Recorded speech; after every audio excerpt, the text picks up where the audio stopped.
The general's face was a mask of thunder and reverence. In the controlled chaos of Operating Room 3, amidst the sterile blue drapes and the frantic beeping of monitors, Lieutenant General Marcus Thorne, a man who commanded armies and advised presidents, was on one knee. He wasn't praying. He was paying homage. His large, scarred hand gently held the smaller, blood-splattered one of the woman in the janitor's uniform.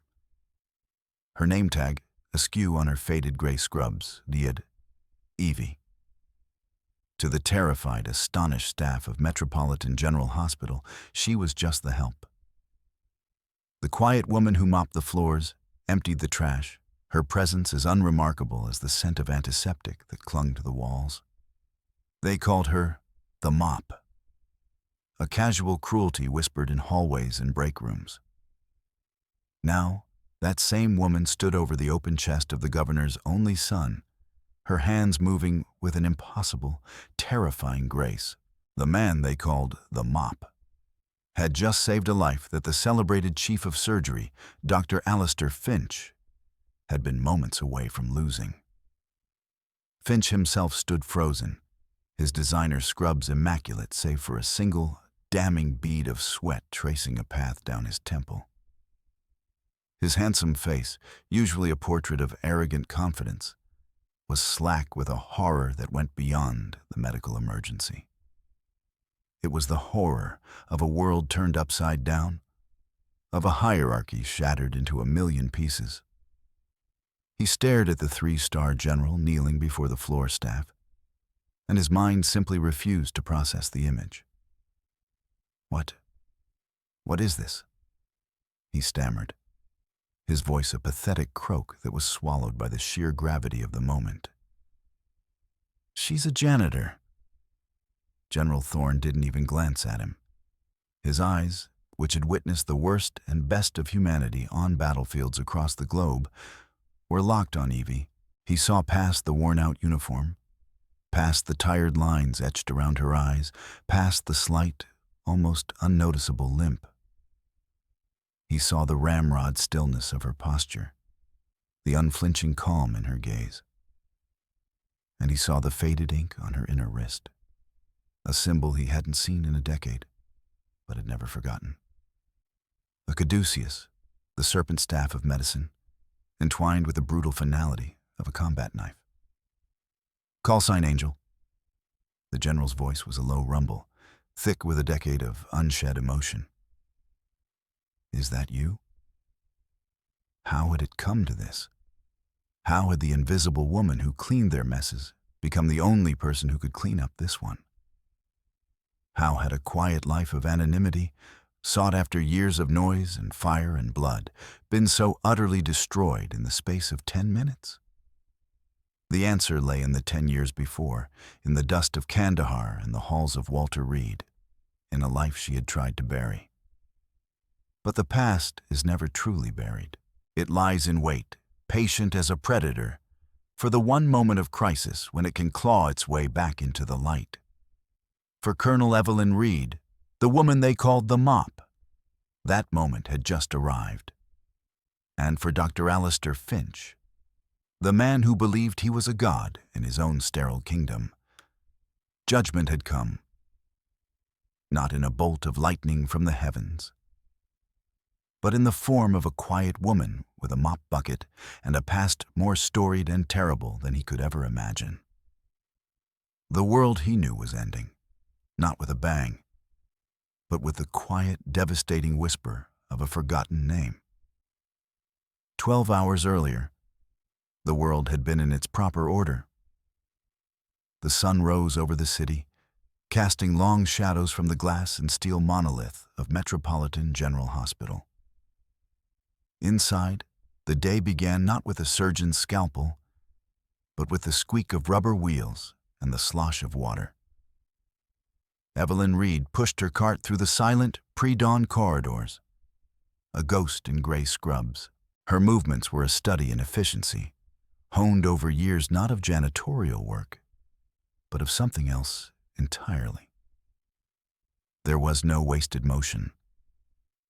When she bent to wring out her mop, it was a smooth, practice squat that favored her left leg. When she wiped down a surface, her hand moved in a clean, methodical sweep. To the casual observer, she was just a cleaner. But to a trained eye, she moved like a soldier clearing a room. Purposeful, aware, and economical. Her domain was the surgical floor. She knew the unique scent of each operating room, the sharp, metallic tang of OR1 where the ortho gods rebuilt hips, the fainter, almost sweet smell of OR4 for plastics, and the cold, ozone-laced air of OR3, the high-tech cardiac suite. This morning, it was OR3. She maneuvered her cart into the room, the automatic doors hissing shut behind her. The room was a temple of modern medicine, a gleaming cathedral of stainless steel and digital screens. In the center, the operating table sat empty under a vast, multi-limbed surgical light that looked like a slumbering metallic spider. Evie's job was to ensure this temple was sanctified, free from the profane touch of a single microbe. She worked in silence, her face a neutral mask. Her eyes, a pale, washed-out blue, held a permanent weariness that went bone deep. They were the eyes of someone who had seen too much and slept too little. A faint, silvery scar cut through her left eyebrow, a relic she never spoke of. She had a slight limp, more pronounced in the early mornings, a dull ache in her hip that was a constant companion, a metronome marking the passage of time and pain. She preferred long sleeves, even in the warm hospital, to cover the roadmap of older, paler scars on her forearms, and to hide the one mark that mattered, the small, faded tattoo on her wrist. As she was finishing, the doors hissed open again. The morning shift was arriving. Nurses bustled past, their conversations a mix of medical jargon and morning gossip. Then, a different energy entered the hallway. The chatter quieted. The nurses stood a little straighter. Dr. Alistair Finch had arrived. He was everything Evie was not. Young, vibrant, radiating an aura of success so potent it was almost a physical force. His scrubs were a deep, tailored blue, the kind that probably cost more than Evie's weekly paycheck. A gold-faced Rolex peeked from his cuff. His dark hair was perfectly coiffed, his jawline sharp, and his smile, when he chose to use it, was the kind that charmed donors and disarmed board members. But to those beneath him, the smile rarely appeared. He stopped, his sharp eyes snagging on a young nurse who was scribbling a note on a chart. "Nurse Jenkins," he said, his voice smooth but with an edge of condescension. "Is that the patient chart for my 8 a.m. aortic valve replacement?"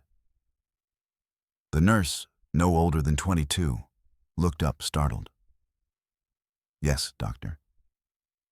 "And are you aware," Finch continued, stepping closer, "that hospital policy dictates all pre-op notes must be entered digitally into the system at least 1 hour prior to surgery? Your handwritten scrawl is not just inefficient, it's a potential point of failure in the chain of care." "I was just about to enter it, doctor. The system was slow to boot up," she stammered, her cheeks flushing crimson. "Excuses are the currency of the incompetent, nurse," Finch said, not raising his voice, which made it all the more cutting. "I expect perfection.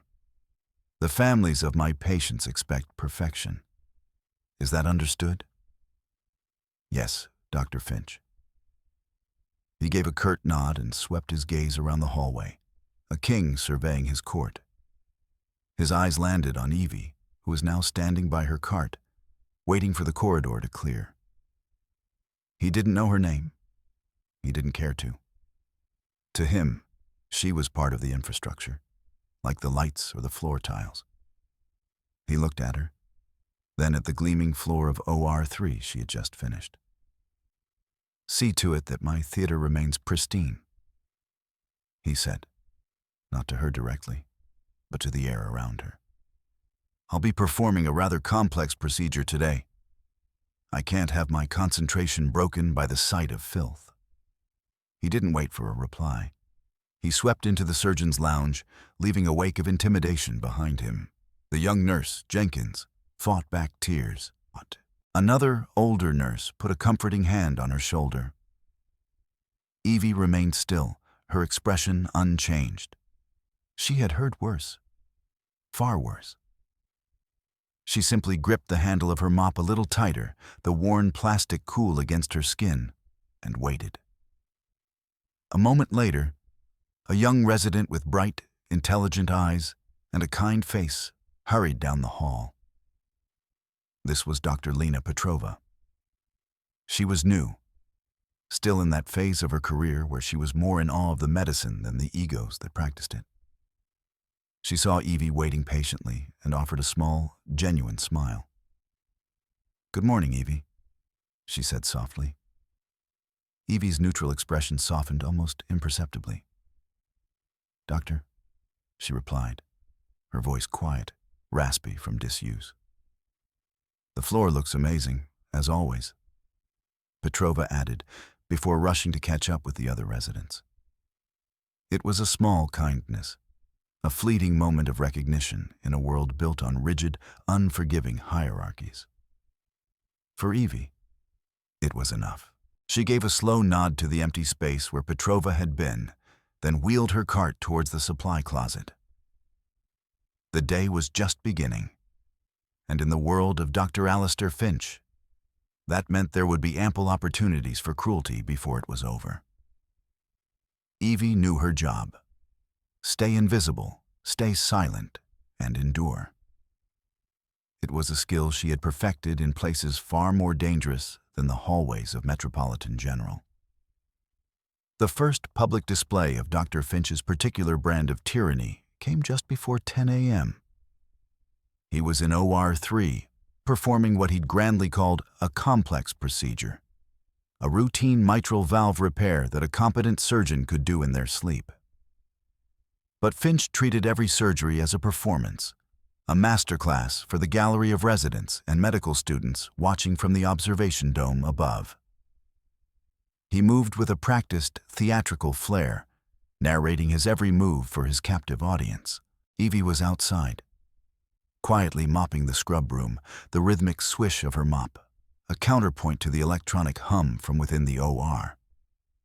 "Now, observe." Finch's voice, amplified by the room's intercom, was smooth as silk. The key to a perfect annuloplasty ring placement is delicate, precise handling. One does not simply suture it in place. One coaxes it into becoming a part of the living heart. It is an art form. He held up a specialized forceps, the DeBakey forceps, its fine tips gleaming under the surgical lights. He was about to grasp the delicate prosthetic ring when his attention was diverted. He glanced up at the observation dome, catching the eye of a particularly attractive medical student, and offered a half smile. In that brief moment of vanity, his grip faltered. The forceps, slick with saline, slipped from his gloved fingers. It clattered onto the pristine green floor, landing just inside the sterile field's perimeter. A collective, silent intake of breath went through the OR staff. A dropped instrument was a minor but irritating event. It was now contaminated. The scrub nurse was already moving to get a replacement from the sterile supply. But Finch's composure, as thin and brittle as a pane of glass, shattered. It was an imperfection in his perfect performance, and imperfections required a scapegoat. His eyes, darting around for a target, landed on the window into the scrub room. He saw Evie, her back to him, methodically cleaning. An ugly, malicious idea bloomed in his mind. "You," he barked, his voice sharp. The circulating nurse flinched. "No, not you. The cleaner. Out there." He pointed a gloved finger at the window. "Get her in here." The circulating nurse, a veteran named Margaret, looked horrified. Doctor, she can't come in here. She's not scrubbed. It's a complete breach of sterile protocol. I am aware of the protocol, Margaret, Finch snapped, his voice dangerously low. I am the chief of surgery. I decide the protocol in my OR. Now, get her. Margaret hesitated, her professional ethics at war with the hospital's political reality. The war was short. She pressed the button to open the door. Evie, Dr. Finch wants to see you. Evie turned, her face showing no surprise.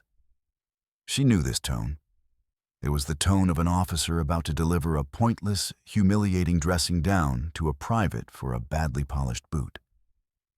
She left her mop and cart and walked to the threshold of the OR. She stopped there, knowing she couldn't cross it. All the way in. Finch commanded, "Over here."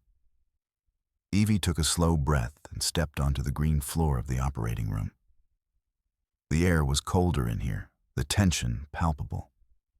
The entire surgical team, anesthesiologist, nurses, perfusionist, stood frozen, avoiding her eyes, avoiding Finch's. They were unwilling participants in the coming degradation. Do you see this?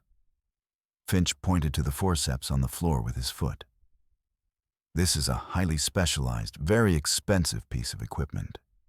And now it is useless because it is contaminated.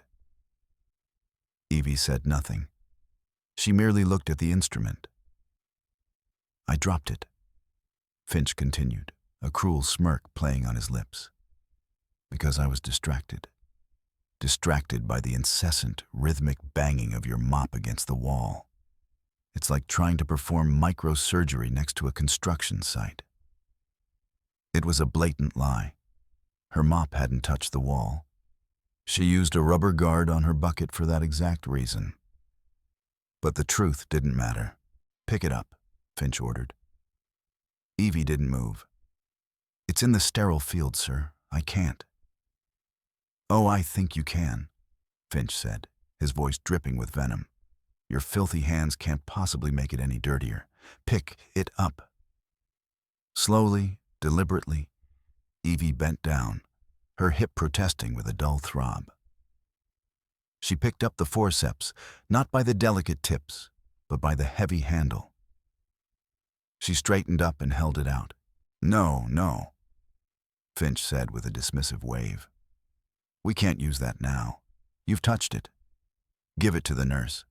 Now we have to wait for a new one to be brought from central supply, delaying this patient's time on bypass. Do you see? He said, raising his voice to project to the students in the dome. This is what happens when people fail to consider how their actions affect the team. A simple lack of awareness from a janitor can have real-world consequences in a high-stakes environment. A valuable lesson for you all. He turned his back on her, a clear dismissal. Margaret, get her out of my OR. Evie handed the forceps to the circulating nurse, their eyes meeting for a fraction of a second. In Margaret's eyes, Evie saw a profound apology and a deep-seated shame. Evie's own face remained a granite slab of neutrality. She turned, walked out of the OR, the doors hissing shut on the humiliation. She returned to her cart, her hands finding the familiar worn plastic of the mop handle. Her knuckles were white.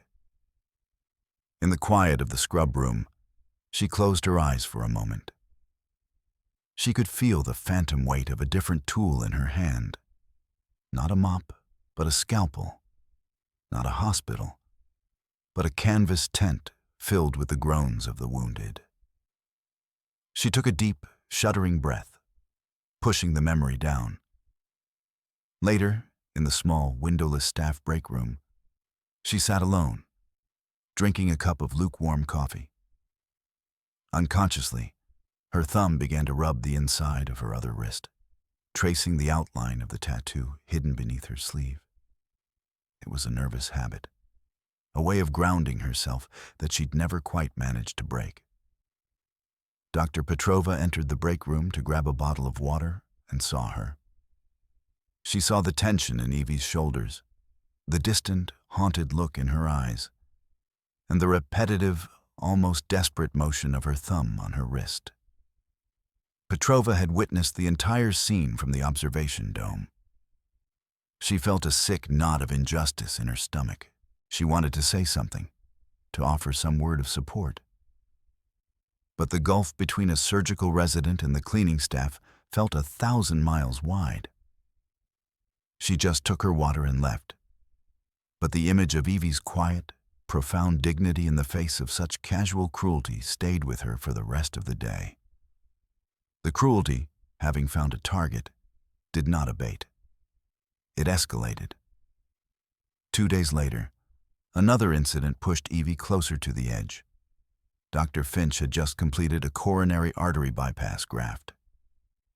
The surgery had been successful, but there was a moment, a heart-stopping 30 seconds, where the patient's blood pressure had suddenly plummeted post-bypass. It was a known, if uncommon, complication. Finch had handled it, ordering a bolus of phenylephrine and adjusting the ventilator settings.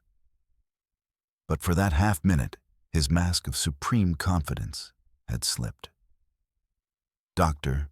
Petrova, assisting him, had seen the flicker of panic in his eyes, the slight but undeniable tremor in his hand as he reached for a clamp. He had recovered, barked the right orders, and stabilized the patient. But he had been scared, and Alistair Finch did not handle fear well. Fear was a weakness, and he projected his own weaknesses onto others with the force of a hurricane. Once the patient was closed up and being wheeled to the ICU, Finch began his rampage. He stormed through the now empty OR, his eyes scanning for any imperfection, any flaw he could seize upon to vent the acidic residue of his own terror. His gaze fell upon the massive surgical light array hanging over the table. He dragged over a stool, climbed onto it with a reckless lack of concern for safety, and ran a gloved finger over the top of an arm of the light fixture. He brought his finger down and stared at it. On the tip of the white glove was a minuscule, almost invisible speck of gray dust. A predator's smile touched his lips. "Davies!" he roared, his voice echoing in the empty room. "Get me Administrator Davies, now!" 10 minutes later, a flustered-looking man in a tailored suit hurried into the OR. This was Mr. Davies, the hospital administrator, a man whose spine was made of gelatin and whose primary function was to keep the hospital's biggest rainmaker, Dr. Finch, happy. Dr. Finch's father was a real estate tycoon who sat on the hospital's board and whose donations were responsible for the entire new cardiac wing. "Alistair, what's the problem?" Davies asked, his tone placating. "The problem, Charles," Finch said, holding up his gloved finger as if it were evidence in a murder trial, "is this. Do you see this? This is filth. It came from my surgical lamp. I am operating on open hearts in a room that is, by any sane definition, unsanitary. I am fighting for patients' lives while this hospital is actively trying to kill them with staph infections. I'm sure it's just an oversight, Alistair." "An oversight?" Finch's voice rose. "An oversight is forgetting to buy milk. This is gross negligence. Get the person responsible for cleaning this room in here. Now." Davies, looking miserable, spoke into his walkie-talkie. A minute later, Evie appeared at the door. Her shift had ended an hour ago, and she had been called back from the bus stop. She was still in her uniform, her bag over her shoulder. Finch rounded on her. "Did you clean this room this morning?" "Yes, sir," Evie said, her voice flat. "And do you consider this?" He gestured dramatically around the gleaming, immaculate room. "Clean?" He pointed to the lamp. "Did you clean the top of the surgical lamp?" "I wiped down the entire fixture, sir," she said. "Liar," Finch hissed. He held up his finger. "Then explain this. This speck of dust. This single, solitary speck could have fallen into my patient's open chest cavity. It could have seeded an infection. It could have led to endocarditis, sepsis, and death. And it would have been your fault. The accusation was so absurd, so disproportionate, that even Davies looked uncomfortable. But he said nothing. "I want her fired," Finch declared, turning to Davies. "I want her gone. Today, I will not work in an institution that employs such dangerous, incompetent staff."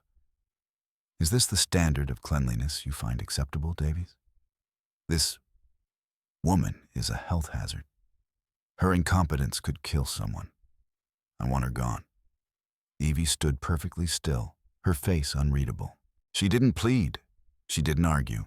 She simply watched the two men, her gaze steady. Davies, caught between a rock and a hard place, chose the path of least resistance. "Alistair, let's not be hasty. I'll handle this. I assure you, it will be dealt with." He turned to Evie, his face a mask of stern disappointment. "Wait for me in my office." In Davies' plush office, the lecture was short and pointed. He didn't fire her. He knew a wrongful termination suit when he saw one. But he made the threat plain. "Evie," he began, trying for a tone of weary authority, "Dr. Finch is the future of this hospital. He is a genius, a prodigy, and he demands excellence from everyone around him. When he says a room isn't clean enough, you have to do better. Your job is on the line. I protected you this time, but I can't do it again. Do not give him a reason to notice you again. Do you understand?" "I understand," Evie said. The words were quiet, but they landed with the weight of stone. She walked out of the hospital and took the long bus ride home to her small, sparse apartment. It was a place stripped of personality, almost monastic in its simplicity. There was a simple bed, a small table, a single chair. There were no decorations, save for one. On the wall above the table hung a single, framed photograph. It showed a dozen soldiers in dusty fatigues, squinting into a harsh, foreign sun. They were gathered around a makeshift medical tent. In the center was a younger Evie. Her face was leaner, harder, her eyes sharp and focused. There were no tired lines, only a fierce, unwavering intensity. She had her arm around a young private who was grinning, his head bandaged. In the background, a tall officer with eagles on his collar watched her with an expression of profound respect. Evie stared at the photo for a long time. She saw the ghosts of the people in it, remembered their names, their voices, the way they died. She had tried to escape that world, to find peace in anonymity, in simple, mindless work. But the world of men like Finch was not so different from the world of arrogant lieutenants who thought they knew better. It was the same abuse of power, the same petty cruelties. The threat to her livelihood, to the fragile peace she had built, felt like a declaration of war. She closed her eyes, and the dull ache in her hip sharpened. A phantom pain from a decade-old explosion that felt as fresh as yesterday.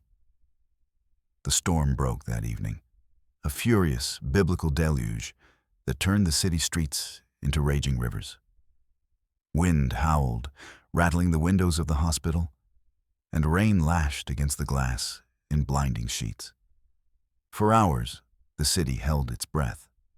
Then, just after 8 p.m., the breath was released in a collective scream of sirens. A multi-vehicle pileup on the interstate, a dozen cars, 2 semi-trucks, a bus. The first reports were chaotic. Speaking of dozens of injuries, many critical, the hospital intercom, usually a calm, dispassionate voice, crackled to life with an urgent, strained tone. Code triage, mass casualty incident, I-95. All available surgical, ER, and trauma staff to the emergency department, STAT. This is not a drill. The hospital, a slumbering giant, roared to life. Doctors and nurses who were off duty were paged, their cars splashing through flooded streets to get back. Corridors that had been quiet moments before were now filled with the purposeful rush of gurneys and the urgent chatter of medical professionals. The air thickened with adrenaline. Evie, who had been methodically cleaning the pre-op holding area, felt the shift instantly. It was a feeling she knew in her bones, the calm before the storm was over. This was the storm. Her supervisor, a harried-looking woman named Maria, ran up to her. "Evie, forget the floors. We need all the ORs prepped for immediate turnover, sterile fields, instruments on standby, and keep the hallways clear. They'll be coming in fast." Evie just nodded. She moved with a new purpose. Her limp seemed to vanish. Her movements, already efficient, became blade-sharp. She stripped and prepped ORs 1, 2, and 4 with a speed and precision that would have astonished a seasoned surgical tech. She worked around the rushing nurses and doctors, a silent gray wraith ensuring the stage was set for the coming drama of life and death. The first wave of ambulances arrived, their sirens wailing as they disgorged their bloody cargo. The ER became a controlled war zone. Cries of pain mingled with the calm, clipped commands of the trauma teams. Evie was tasked with running blood bags from the blood bank to the ER and ORs, a critical job that required speed and a steady hand. And then Dr. Alistair Finch made his entrance. He didn't rush in looking panicked. He strode into the ER like a conquering hero arriving at the scene of a battle he was born to win. He had changed into fresh scrubs. His hair was still perfect. He surveyed the chaos with a commander's eye, a thrill-seeker's glint in his gaze. This was his arena. "All right, listen up," he shouted, his voice cutting through the din. "I want the 3 most critical patients triaged directly to my service. Head traumas, chest traumas, exsanguinating limbs. The rest of you can handle the walking wounded. Let's move, people. Let's save some lives."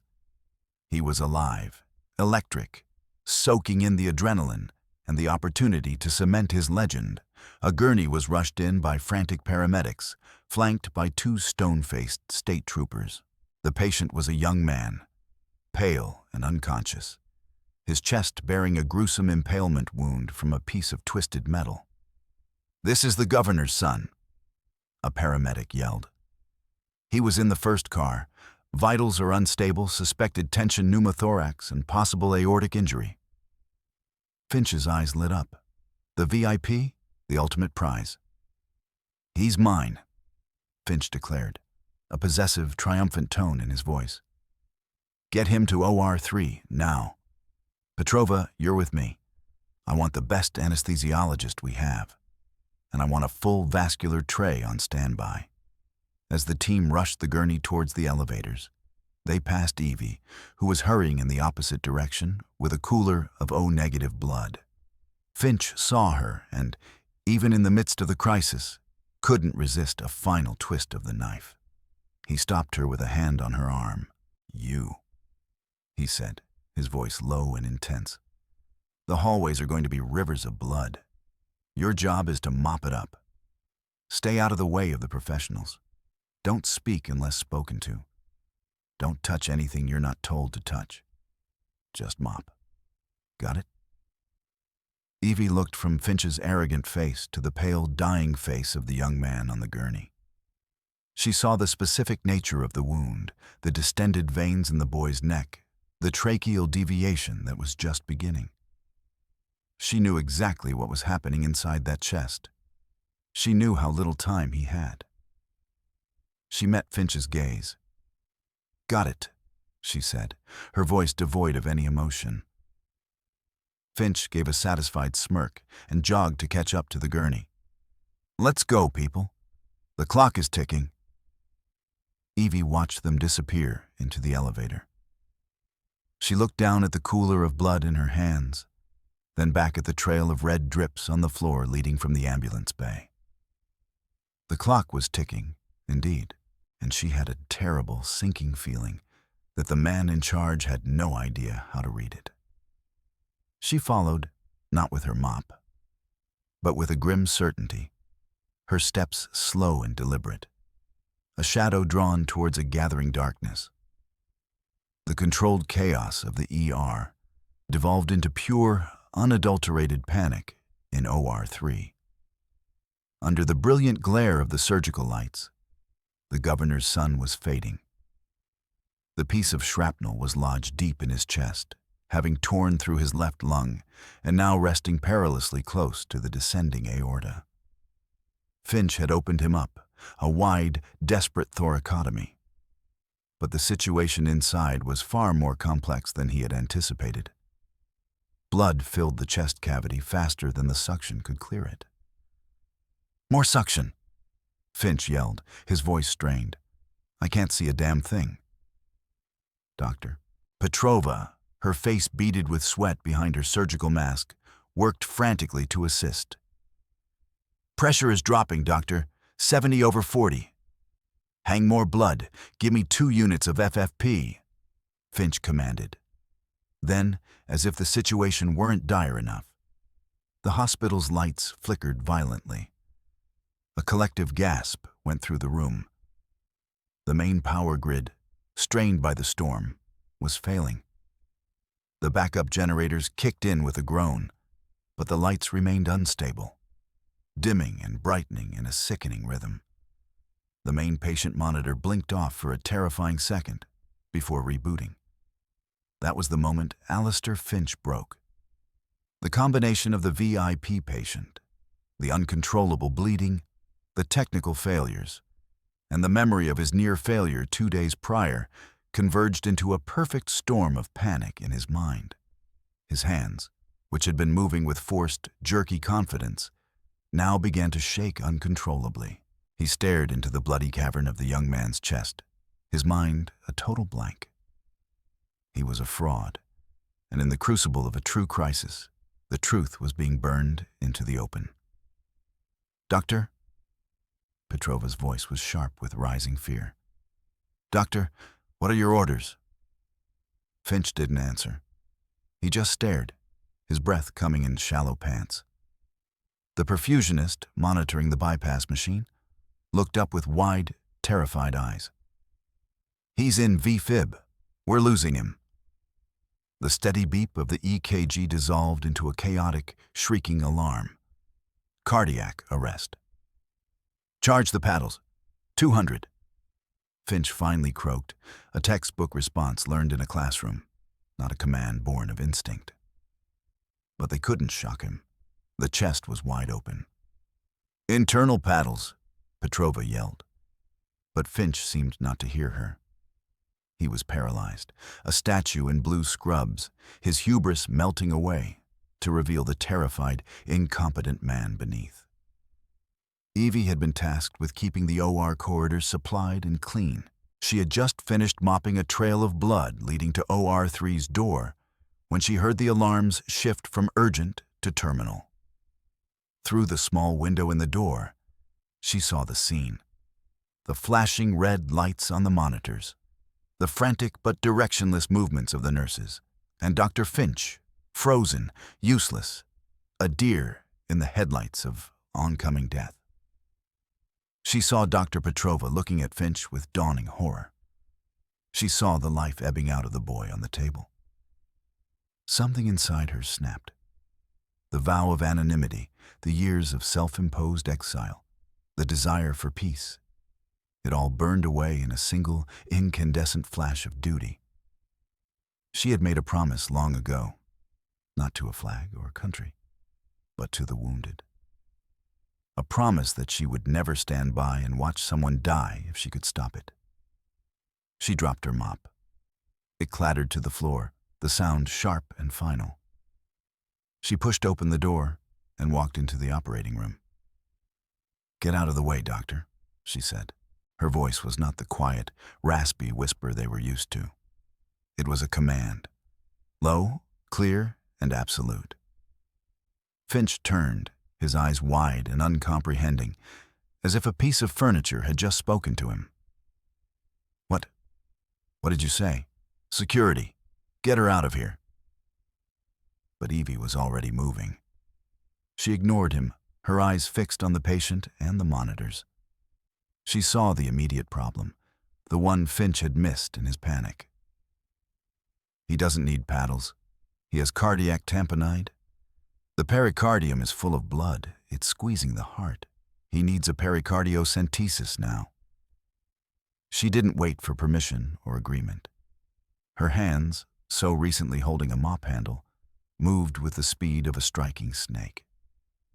She snatched a 10 cu syringe and a long spinal needle from a nearby tray. "What the hell are you doing?" Finch shrieked, finally finding his voice. "You're going to kill him." Evie ignored him. Her eyes scanned the exposed heart. She found her landmark, the small, almost invisible sac around the heart, now bulging and dark with trapped blood. With a steady hand, she inserted the needle. There was no hesitation, no tremor, just a single, precise, and perfect motion. She drew back the plunger. The syringe filled instantly with dark, non-clotting blood. The effect was instantaneous. The pressure on the heart released. The chaotic squall of the EKG resolved into a weak but steady rhythm. "He's back," Petrova gasped, her voice filled with awe. "Heart rate is 90 and climbing. Pressure is coming up." Evie dropped the bloody syringe onto a tray. She was no longer Evie the janitor. A different persona had taken over, forged in the fire of countless MASH units and field hospitals. This was Colonel Reed. "That's temporary," she said, her voice like ice. "The bleeding is from the aorta. Get me a 4-0 proline suture and a Castroviejo needle holder." She looked directly at Petrova, seeing not a resident, but a soldier she could command. "Dr. Petrova, you're with me. Keep suction on the field. You," she pointed to the circulating nurse, "call vascular surgery and tell them we have a proximal aortic tear. But we are not waiting. We're going to attempt a primary repair. Now move." The entire room, which had been frozen in panic, snapped into motion. They didn't question her. They didn't look to Finch. They responded to the one thing every person in a crisis recognizes: true command. Evie took the instruments from the scrub nurse, her hands moving with a sublime confidence that Finch, in his best moments, could only dream of. The janitor was gone. The surgeon was here. The spell of command held the room for a full minute before Finch's shattered ego began to reassemble itself. Humiliation curdled into pure, unadulterated rage. This cleaner had not only usurped his authority in his own OR, she had succeeded where he had failed, and she had done it in front of his entire team. "Security!" he screamed, his voice raw and cracking. "Get this woman out of my operating room. She's assaulted a patient. She's insane. Arrest her."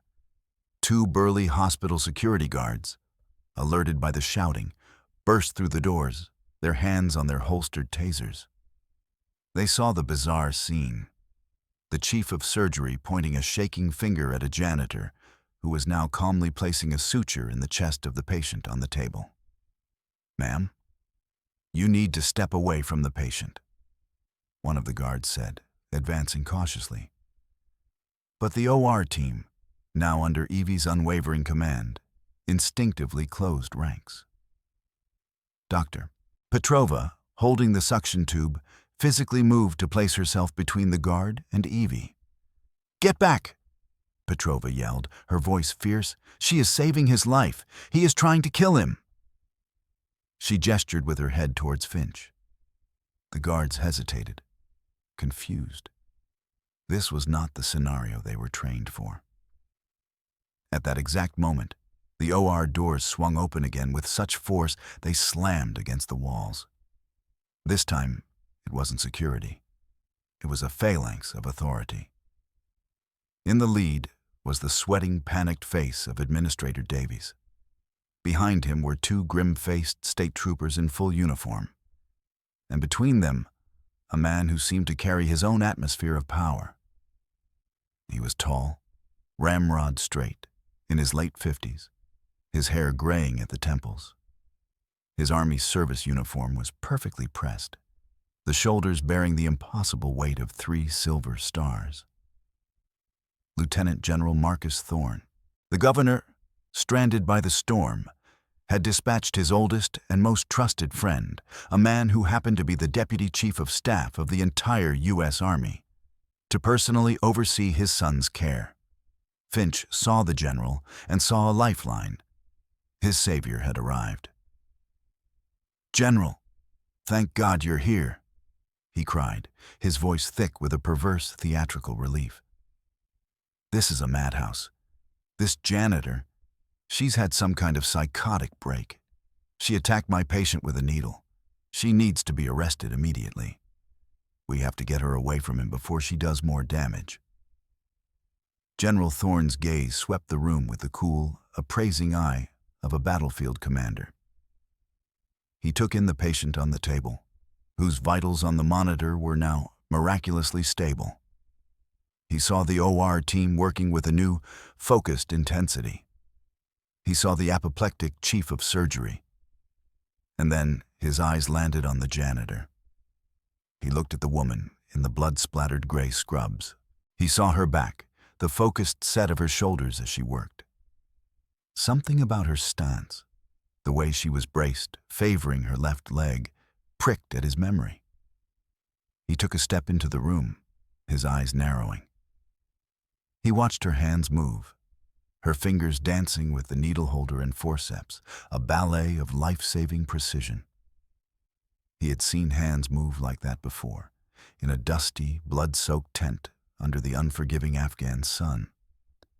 His gaze drifted down to her left arm. Her sleeve, pushed up in the heat of the moment, had ridden high on her forearm. And there, just above her wrist, was the tattoo, faded by a decade of sun and time, but unmistakable. The caduceus of the healer, entwined with the knife of the warrior. The general stopped dead. The air left his lungs. His face, a mask of stern concern, slackened into utter disbelief. Then, it morphed into something else. Awe, recognition, reverence. He knew that tattoo. He knew the surgeon to whom it belonged. A surgeon he had long believed was gone from the world. A ghost from a past that he had tried to forget. He took another step forward, his polished black shoes making no sound on the tiled floor. The entire room seemed to be holding its breath, caught in the silent, magnetic pull between the general and the janitor. General Thorne moved with the deliberate, unstoppable purpose of a glacier. He completely ignored the sputtering, increasingly frantic Dr. Finch. He walked past the state troopers, past the stunned nurses, until he stood just a few feet from the operating table, his shadow falling over Evie. The only sounds in the room were the rhythmic beep of the EKG and the gentle hiss of the ventilator. Evie didn't look up. Her concentration was absolute.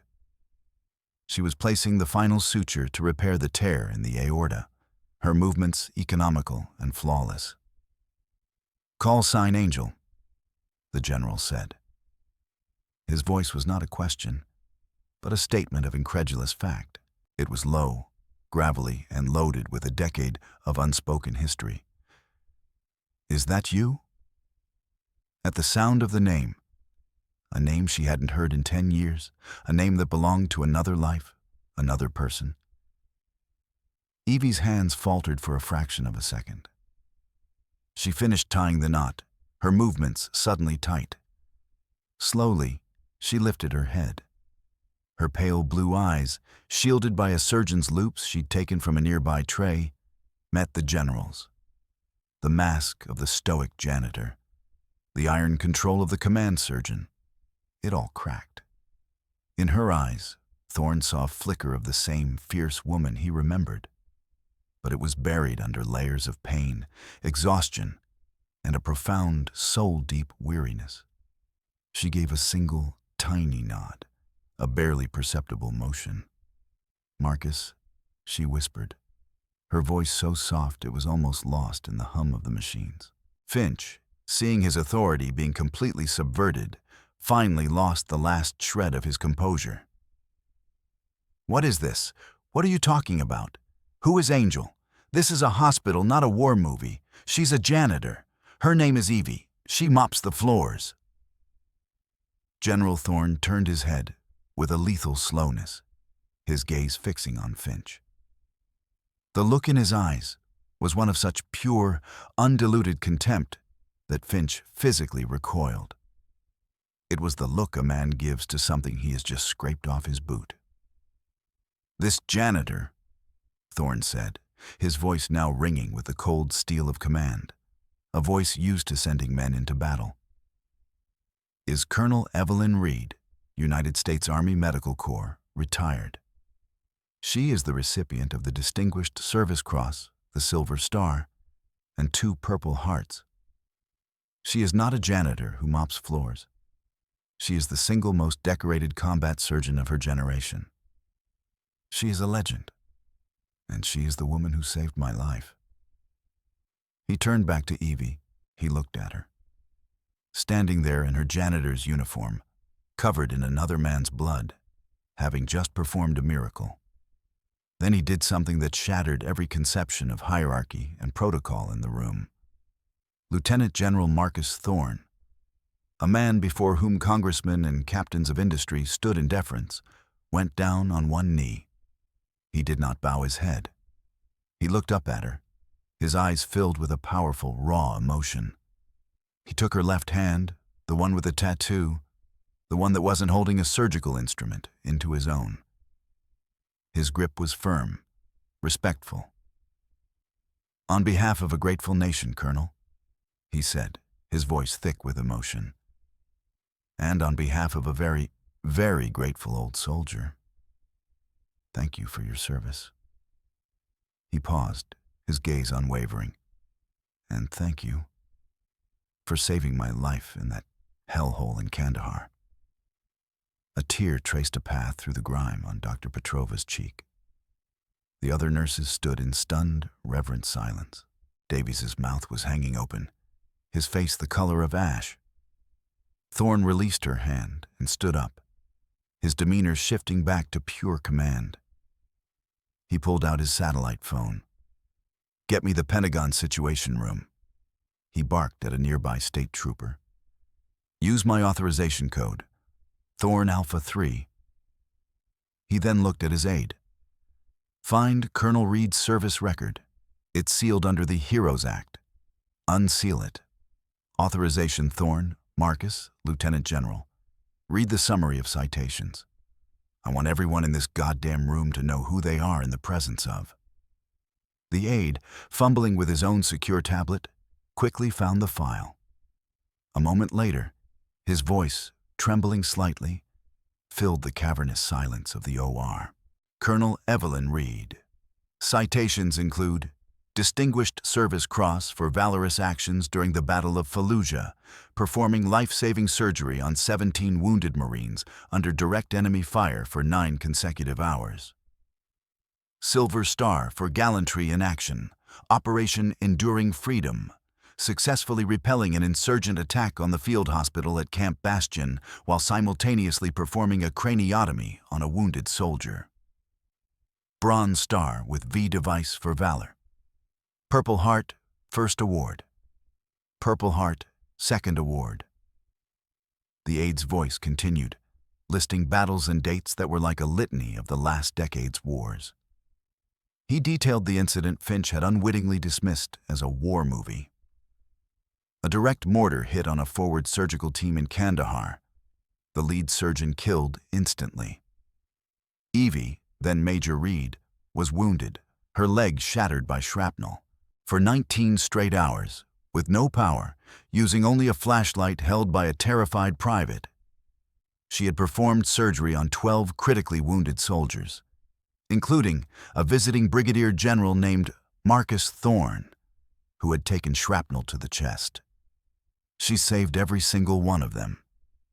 The aide finally reached the end of the file. Colonel Reed was medically retired after sustaining career-ending injuries from an improvised explosive device, which destroyed her transport vehicle. The shrapnel to her hip and spine was deemed inoperable. The aide lowered the tablet. The silence that followed was heavier, more profound than before. Every eye was on Evie. She had finished her work. The patient's chest was closed. The vitals were rock solid. She stood straight, her exhaustion visible now, the adrenaline fading. She looked like a soldier after a long and brutal battle.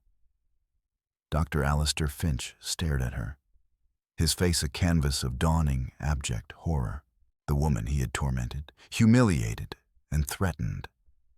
The woman he had called filth. She wasn't a janitor.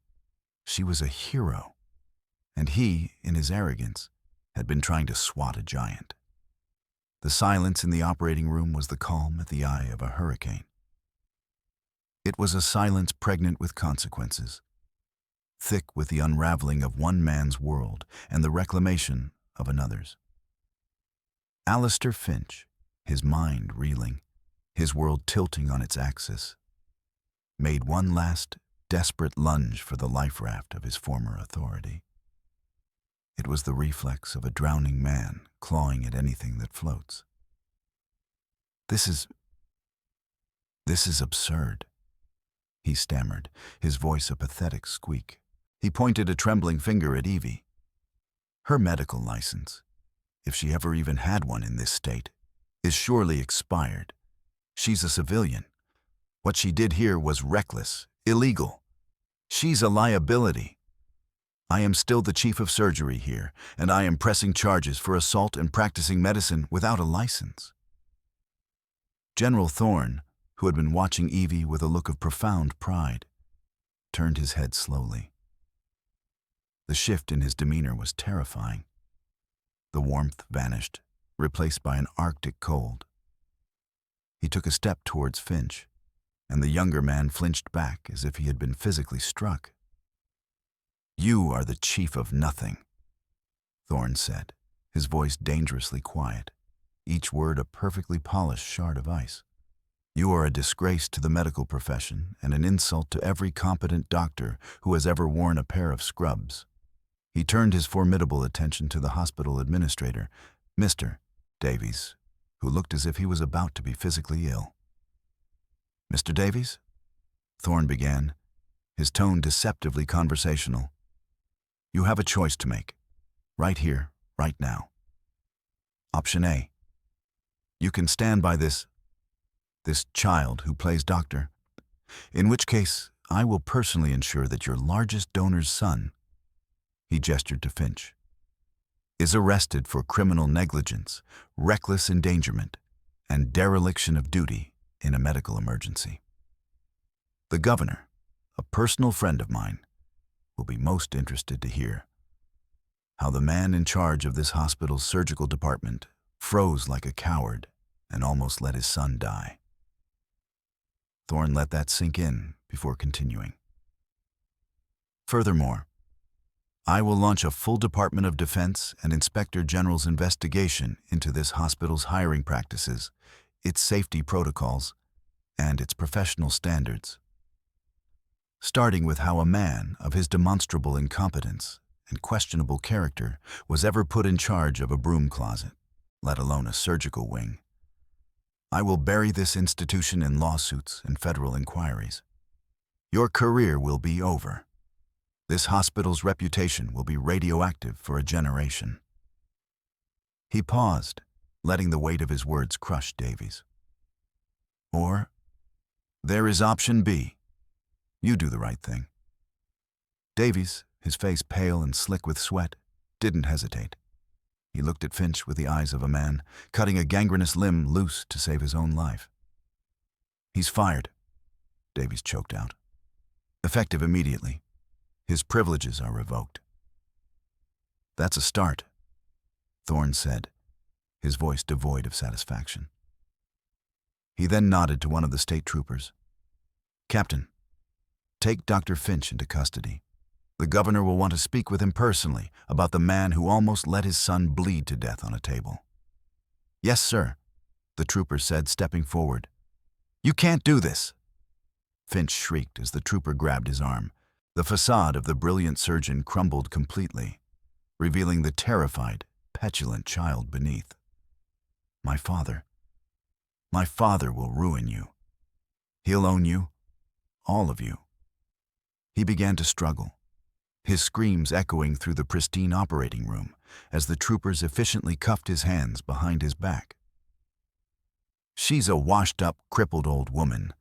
I'm the chief of surgery." His pathetic ranting faded down the hallway as he was dragged away, leaving behind a thick, stunned silence. The reckoning had been swift, total, and brutally public. Davies began to stammer apologies, turning his sycophantic attentions to the general. "General, I am so sorry. I had no idea. If I had known who she was." Thorne cut him off with a slice of his hand. "You have 24 hours to tender your resignation and clear out your office, Davies. Your failure of leadership is absolute. You enabled that monster. You threatened a hero. You are finished here." Davies wilted, all the fight gone out of him. He simply nodded, a broken man, and shuffled out of the room. The whirlwind of destruction had passed. Thorne's gaze softened as he turned back to the remaining staff, who had witnessed the entire cataclysm. He looked at Evie, who was now quietly stripping off her bloody gloves, her face etched with a profound exhaustion. "From this moment forward," General Thorne announced, his voice resonating with unquestionable authority, "Colonel Reed is in charge of all trauma operations in this hospital. Her authority in this facility is absolute, backed by the full weight of the governor's office and my own. You will follow her every instruction as if it were a direct order from me. Is that understood?" A chorus of "Yes, sir," filled the room. The nurses, the anesthesiologist, the techs, they all looked at Evie with a mixture of awe, guilt, and profound respect. The head circulating nurse, Margaret, the one who had been forced to usher Evie into the OR for her humiliation hours earlier, stepped forward. Her eyes were wet with tears. "It would be an honor to serve with you, Colonel," she said, her voice thick. Then Dr. Petrova, her face streaked with tears and sweat, began to clap. It was a single, hesitant sound in the quiet room. Then Margaret joined her. Then the anesthesiologist. Within seconds, the entire room erupted in a thunderous ovation. It wasn't just for the life she had saved. It was an apology. It was an act of contrition. It was a wave of pure, unadulterated vindication that washed over Colonel Evelyn Reed, cleansing the stains of 1,000 slights, 1,000 whispers, 1,000 moments of casual cruelty. For the first time in a decade, Evie allowed a small, weary but genuine smile to touch her lips. The mop was gone. The colonel was back. 6 months later, the sterile, antiseptic scent of Metropolitan General had been replaced by the smell of fresh paint and new beginnings. A gleaming new wing had been constructed, with a speed fueled by a massive, anonymous donation that everyone knew came from the governor's office and General Thorne's wealthy contacts. Carved in granite above the entrance were the words, "The Colonel Evelyn Reed National Trauma Institute." It was the most advanced trauma center in the country. Inside, the atmosphere was different. The rigid, fear-based hierarchy of the Finch era was gone, replaced by a culture of mutual respect and relentless competence. At the heart of it all was Evie. She no longer wore the faded gray of the janitorial staff. She wore a crisp, white lab coat, the name Colonel Evelyn Reed, M.D., Director of Trauma Surgery, embroidered in neat blue letters over the pocket. Her limp was still there, a permanent reminder of her past. But she no longer moved with the quiet deference of someone trying to be invisible. She walked with purpose, with the authority of a woman who had earned her place not once, but twice. The haunted weariness in her eyes had been replaced by a bright, focused intensity. She was teaching, mentoring, leading a new generation of trauma surgeons. Her lead fellow, the most promising young surgeon on her team, was Dr. Lena Petrova. The young resident's initial awe had blossomed into a fierce loyalty and a deep, abiding friendship. She had found the mentor she had always dreamed of, a leader who taught with patience, led with courage, and valued competence above all else. General Thorne, now happily retired from the Army, served as the chairman of the hospital's board of directors. He spent most of his days fundraising for the Institute and ensuring, with a quiet, iron will, that no doctor like Alistair Finch would ever hold a position of power in its halls again. The fate of the fallen played out on a small television screen in the Institute's comfortable waiting room. A daytime news program was running a "Where Are They Now" segment. The story of the surgeon and the janitor had become a minor media sensation for a few weeks. The report showed Alistair Finch, his medical license permanently revoked in every state. A series of civil suits, led by the families of patients he had bullied or endangered, had bankrupted his once powerful family.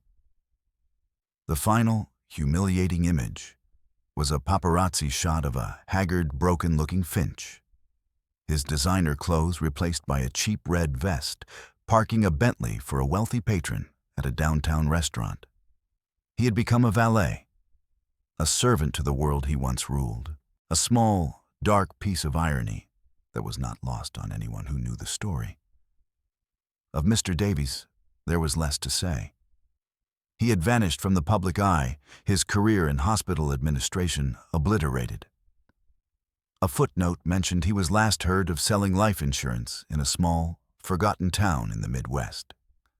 Karma, Evie had learned long ago, was not always swift, but it was invariably thorough. The final scene of the day was not one of crisis, but one of quiet peace. Evie stood in her new office, a spacious room with a large window overlooking the city skyline. The late afternoon sun streamed in, illuminating the single personal item on her desk. A simple, worn military challenge coin from her old unit, the one she used to unconsciously fiddle with in her pocket. She picked it up, the familiar weight and worn edges a comforting anchor to both her past and her present. There was a soft knock on the door. "Colonel?" "Doctor." Petrova stood in the doorway, a tablet in her hand. "The patient from that car accident is prepped in Trauma Bay 1. Complex pelvic fracture with an active bleed. We're ready for you." Evie turned from the window, a genuine, peaceful smile gracing her features. The ghosts of Kandahar were quieter now. The ache in her hip was just an ache, not a constant, painful memory. She was no longer hiding. She was home. "Thank you, Lena," she said, her voice clear and strong. "Let's go to work." She slipped the old coin into the pocket of her lab coat, a silent promise to the soldiers she had lost and the patients she would now save. She walked out of her office and back into the heart of the hospital, a place she had once haunted as a ghost. She was no longer a hidden hero. She was a living legend, finally seen, finally whole, and right where she belonged. If this story of justice and vindication touched your heart and made you cheer for the underdog, please smash that like button. It truly helps our channel grow and allows us to bring more stories like Colonel Reed's to you. Our goal for this video is to hit 100,000 likes, and we can only do it with your help. Don't forget to subscribe and hit that notification bell. so you never miss a tale of hidden heroes and satisfying karma.